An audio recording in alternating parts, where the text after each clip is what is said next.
Assalamualaikum warahmatullahi wabarakatuh.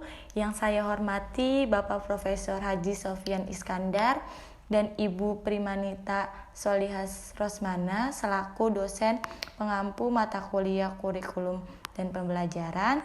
Pada kesempatan kali ini, kelompok kami, kelompok 12, akan menyajikan presentasi mengenai inovasi kurikulum dan pembelajaran. Adapun anggota kelompok 12 yang terdiri dari saya sendiri, Dania Abdillah, dengan NIM 2003945. Yang kedua ada Tenanda Aditya Putri dengan NIM 2000648. Yang ketiga ada Teh Rifasani Alfajriani dengan NIM 2003572. Untuk mempersingkat waktu, maka saya akan menyajikan materi yang pertama mengenai inovasi kurikulum. Pengertian inovasi kurikulum. Inovasi kurikulum dan pembelajaran dapat diartikan sebagai suatu ide, gagasan, atau tindakan tertentu dalam bidang kurikulum dan pembelajaran yang dianggap baru untuk memecahkan masalah pendidikan. Sedangkan inovasi dapat diartikan sebagai sesuatu yang baru dalam situasi sosial tertentu yang digunakan untuk menjawab atau memecahkan suatu permasalahan. Inovasi kurikulum diharapkan dapat membawa dampak terhadap kurikulum itu sendiri. Kurikulum hanyalah alat atau instrumen untuk mencapai tujuan pendidikan dan pembelajaran yang telah ditetapkan. Kurikulum bukan menjadi suatu tujuan akhir. Seiring dengan perubahannya masyarakat dan nilai-nilai budaya, terdapat juga perubahan kondisi serta perkembangan peserta didik. Oleh karena itu, mari kita saksikan tentang ciri-ciri suatu inovasi yang dikemukakan oleh Rogers. Yang pertama, adanya keuntungan relatif, yaitu sejauh mana inovasi dianggap menguntungkan bagi penerimanya.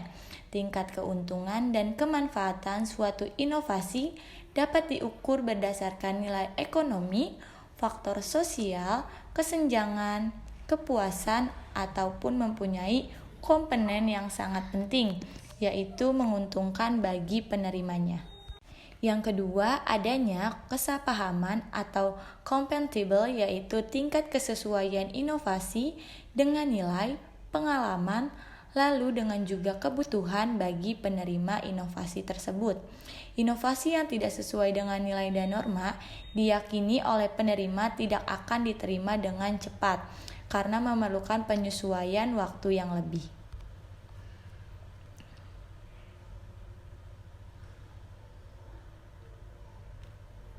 Yang ketiga, ada memiliki derajat kompleksitas, yaitu tingkat kesukaran untuk memahami dan menggunakan inovasi bagi penerimanya.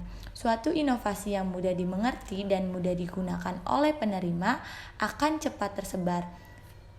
Yang keempat ada yaitu triabilitas, artinya sejauh mana suatu inovasi dapat diuji cobakan keandalan dan kebermanfaatannya. Suatu inovasi dapat dengan mudah diadopsi atau diuji cobakan melalui pengalaman lapangan.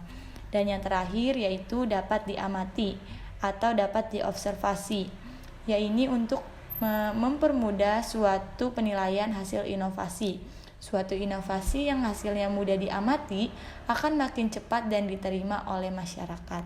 Sekian presentasi dari saya. Selanjutnya akan dilanjutkan oleh Tenanda. Kepada Tenanda dipersilakan. Baik, selanjutnya ada ciri-ciri inovasi pendidikan. Terdapat 4 ciri utama inovasi, termasuk inovasi dalam pendidikan. Keempat ciri utama tersebut adalah sebagai berikut. Yang pertama, memiliki kekhasan atau khusus.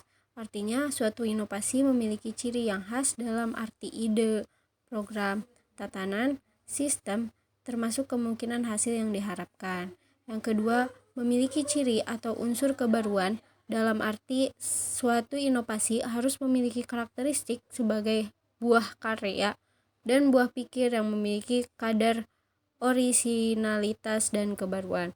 Yang ketiga, Program inovasi dilaksanakan melalui program yang terencana, dalam arti bahwa suatu inovasi ini dilakukan melalui suatu proses yang tidak tergesa-gesa. Namun, kegiatan inovasi dipersiapkan secara matang dengan program yang jelas dan direncanakan terlebih dahulu. Yang keempat, ada inovasi yang digulirkan memiliki tujuan. Program inovasi yang dilakukan harus memiliki arah yang ingin dicapai, termasuk arah dan strategi untuk mencapai tujuan tersebut. Selanjutnya ada faktor penghambat inovasi pendidikan. Faktor penghambat yang mempengaruhi keberhasilan usaha inovasi pendidikan seperti inovasi kurikulum antara lain sebagai berikut. Yang pertama, perkiraan yang tidak tepat terhadap inovasi. Yang kedua, konflik dan motivasi yang kurang sehat. Hambatan ini muncul karena adanya masalah-masalah pribadi seperti pertentangan anggota tim pelaksana, kurang motivasi. Yang ketiga, lemahnya berbagai faktor penunjang sehingga mengakibatkan tidak berkembangnya inovasi yang dihasilkan. Hal-hal yang berkaitan dengan macetnya inovasi antara lain sangat rendah penghasilan per kapita, kurang adanya pertukaran dengan orang asing, tidak mengetahui adanya sumber alam, jarak yang terlalu jauh, iklim yang tidak menunjang, kurang sarana komunikasi, kurang perhatian dari pemerintah, sistem pendidikan yang tidak sesuai dengan kebutuhan. Yang keempat adalah keuangan atau finansial. Yang tidak terpenuhi dalam analisis data ini, masalah finansial dibedakan dengan faktor yang menghalangi berkembangnya inovasi secara keseluruhan. Walaupun keduanya merupakan faktor yang serius menghambat jalan proses inovasi. Yang kelima adalah penolakan dari sekelompok tertentu atas hasil inovasi. Faktor kelima ini berbeda dengan faktor yang lain dan memang merupakan penolakan dari kelompok inovasi penentu atau kelompok elit dalam suatu sistem sosial. Penolakan inovasi ini berbeda dengan keberatan inovasi karena kurang dana atau masalah personalia dan sebagainya. Yang keempat, kurangnya adanya hubungan sosial dan publikasi. Faktor terakhir ini juga paling lemah pengaruhnya terhadap hambatan inovasi, yaitu faktor terdiri dari dua hal, hubungan antara tim dan hubungan antara orang di luar tim. Terima kasih. Selanjutnya yaitu faktor yang perlu diperhatikan dalam inovasi. Yang pertama yaitu ada guru sebagai ujung tombak dalam pelaksanaan pendidikan.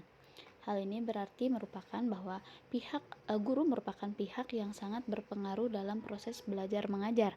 Kepiawaian dan kewibawaan guru sangat menentukan kelangsungan proses belajar mengajar di kelas maupun efeknya itu di luar kelas. Guru harus pandai membawa siswanya kepada tujuan yang hendak dicapai. Ada beberapa hal yang dapat membentuk kewibawaan guru, antara lain adalah penguasaan materi yang diajarkan, metode mengajar yang sesuai dengan situasi dan kondisi siswa, hubungan antar individu, baik dengan siswa maupun antar sesama guru, dan unsur lain yang terlibat dalam proses pendidikan seperti administrator, misalnya kepada sekolah dan tata usaha, serta masyarakat sekitarnya, pengalaman dan keterampilan guru itu sendiri. Selanjutnya yang kedua yaitu siswa sebagai objek utama dalam pendidikan. Sebagai objek utama dalam pendidikan, terutama dalam proses belajar mengajar, siswa memegang peran yang sangat dominan. Dalam proses belajar mengajar, siswa dapat menentukan keberhasilan belajar melalui penggunaan intelijensia, daya motorik, pengalaman, kemauan, dan komitmen yang timbul dalam diri mereka tanpa ada paksaan.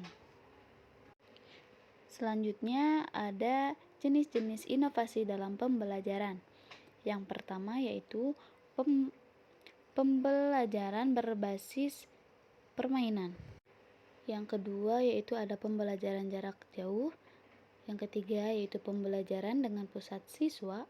Yang keempat yaitu pembelajaran multimodal. Dan yang terakhir ada pembelajaran berbasis komunitas. Sekian presentasi dari kelompok 12. Semoga materi yang disampaikan bisa dipahami. Wassalamualaikum warahmatullahi wabarakatuh.